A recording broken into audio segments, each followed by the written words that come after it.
આંકલાવ તાલુકાના ઉમેટા ખાતે 15 ગામ નિજામા સમાજ દ્વારા દ્વિતીય સમૂહ લગ્નનું ભવ્ય આયોજન કરવામાં આવ્યું।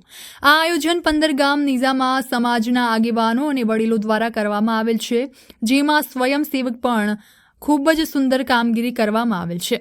સમૂહ લગ્નના શુભ પ્રસંગે સમાજના આગેવાનો દ્વારા સમાજના તેજસ્વી તારલાઓનું સન્માન પણ કરવામાં આવ્યું હતું। આ સમૂહ લગ્નમાં કુલ 9 દંપતીએ પ્રભુતાના પગલાં પાડ્યા હતા। નિજામા સમાજ દ્વારા સતત બીજા વર્ષે પણ ખૂબ જ સુંદર આયોજન કરવામાં આવ્યું હતું। નિજામા સમાજ દ્વારા આયોજિત સમૂહ લગ્નમાં સમાજના આગેવાનો અને અનેક મહાનુભાવો ઉપસ્થિત રહ્યા હતા। નિજામા સમાજ દ્વારા આયોજિત સમૂહ લગ્ન સમાજની એકતાનું ઉમદા ઉદાહરણ પૂરું પાડ્યું છે। નિજામા સમાજ દ્વારા આયોજિત સમૂહ લગ્નમાં સમાજના આગેવાનો લગ્નમાં ઓછા ખર્ચા કરીને બચેલા નાણાંથી બાળકોના શિક્ષણ પાછળ ખર્ચો કરવામાં આવે તેવો મુખ્ય ઉદ્દેશ્યથી આયોજન કરવામાં આવ્યું હતું। નિજામા સમાજ સમાજના કલ્યાણ અને હિત માટે સાથે સાથે આવતા વર્ષે હજુ પણ સમૂહ લગ્નમાં સંખ્યા વધે તેવું પણ જણાવ્યું હતું। जी आपનું નામ અને પરિચય? અર્જુનભાઈ દેવાભાઈ નિજામા, 15 ગામ હિન્દુ નિજામા સમાજના પ્રમુખ। જી અર્જુનભાઈ, આજ રોજ જે સમૂહ લગ્નનું આયોજન કરવામાં આવ્યું છે તેના વિશે તમે શું કહેશો? જી, અમે ગઈ સાલ પણ પ્રથમ સમૂહ લગ્નનું આયોજન કર્યું હતું, તેમાં પણ સફળતા મળી હતી અમને સરસ, અને એવી જ સફળતા આ વખતે પણ મળી રહી છે। જે અમે બીજા સમૂહ લગ્નનું આયોજન કર્યું છે એમાં અમે સમાજને એક મેસેજ આપવા માંગીએ છીએ કે તમે તમારા દીકરા દીકરી સમૂહ લગ્નમાં પરણાવો અને શિક્ષણમાં એ જ જે બચેલો પૈસો તમે શિક્ષણમાં ખર્ચ કરી અને સમાજના લેવલને ઉપર લાવવા માટેની જે અમારો એક પ્રયાસ છે એને તમે સફળ બનાવવા માટે સપોર્ટ કરો। આજના યુવાનોને તમે શું મેસેજ આપશો? આજના યુવાનોને મારો એક મેસેજ છે, 15 ગામ હિન્દુ નિજામા સમાજ તરીકેના પ્રમુખ તરીકે મારો એક મેસેજ છે કે તમે ઊંચામાં ઊંચું શિક્ષણ લઈ અને સમાજને એક એવું ગૌરવ પ્રદાન કરો અને સમાજને એક એવું પ્લેટફોર્મ આપો કે જેનું આવતી પેઢીઓમાં પણ આપણે એ લોકો પાસેથી એવી અપેક્ષા રાખીએ કે ભાઈ એક સમાજનું સારું સંચાલન થઈ રહ્યું છે અને સમાજ આપણો તરતર પ્રગતિ વધારી રહ્યો છે। જી આપનું નામ અને પરિચય? અબ્દુલ ગામેજી, સામાજિક કાર્યકર। આજ રોજ હિન્દુ નિજામા સમાજ તરફથી સમૂહ લગ્નનું આયોજન કરવામાં આવ્યું છે। ગત વર્ષે આયોજન કર્યું હતું, 5 જોડા હતા, આ વખતે 9 જોડાના સમૂહ લગ્ન થઈ રહ્યા છે। સાથે સાથે સમાજમાં એક મેસેજ એવો મોકલવો છે કે જે ખોટા ખર્ચા થઈ રહ્યા છે એ ખોટા ખર્ચા ના થાય અને સમૂહ લગ્નમાં જોડાવાથી જે ખર્ચો બચે છે એ પોતાના બાળકોના ભવિષ્ય માટે, એમના શિક્ષણ માટે આ ખર્ચો કરે, એના માટે સમૂહ લગ્નનું આયોજન કરવામાં આવે છે।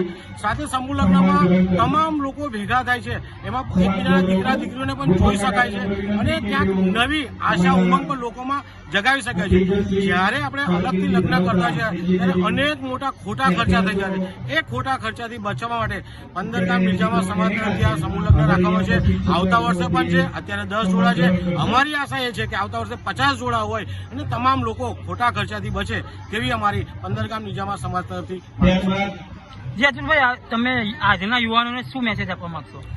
આજના યુવાનો જે રીતના લગ્ન કરવા માટે થનગની રહ્યા છે સારી બાબત છે, પરંતુ ખોટા ખર્ચા કરવા, ખોટા ખર્ચા એટલે નકામા ખર્ચા, એ ખર્ચા બચાવવા જોઈએ, બચાવીને પોતાના બાળકોના ભવિષ્ય માટે, એમના શિક્ષણ માટે આ ખર્ચા કરવા જોઈએ એવી યુવાનોને હું માંગ કરું છું। આજનું રસોડાનું સમગ્ર કાચું સીધું એ સિંદરોડ ગામ તરફથી પ્રાપ્ત થયેલ છે। આપણે એમનો પણ ખૂબ ખૂબ આભાર માનીએ।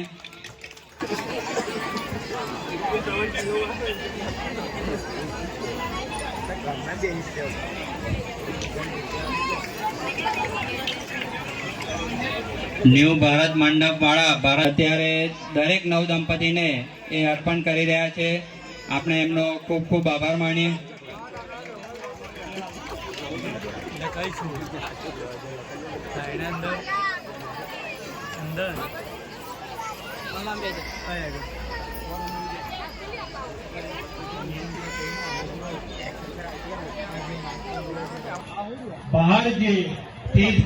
નિજામા સિંદરોડ એમને પણ વિનાયક પધારી પોતાનો મેડલ સ્વીકાર કરશે। માનનીય શ્રી ચંદુભાઈ શુકલદેવ દ્વારા એ આ મેડલ આપી રહ્યા, મેડલ સ્વીકાર કરશે। ધવલભાઈ બલાલભાઈ નિજામા ઇલેક્ટ્રિકલ વિદ્યાબેન અંબાલાલભાઈ નિજામા અંગીકાર કરશે. કાજલબેન રમેશભાઈ નિજામા એ પોતે ફાર્માસિસ્ટ. પદવી દેવાંશી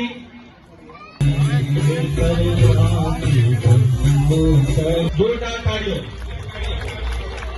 સ્વરૂપે આપણે પણ સ્વાગત જ કરવાનું છે.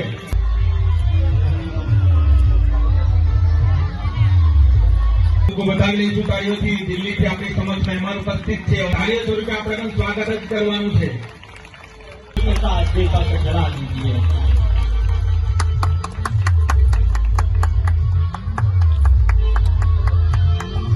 તેને મહીસાગર તરીકે ઓળખવામાં આવે છે અને એ મહીસાગર નદીના કિનારે આવેલું આ પ્રવાહ. હું એ જ મહી નદીની વાત કરી રહ્યો છું કે જેનો સંગમકારી કંબળ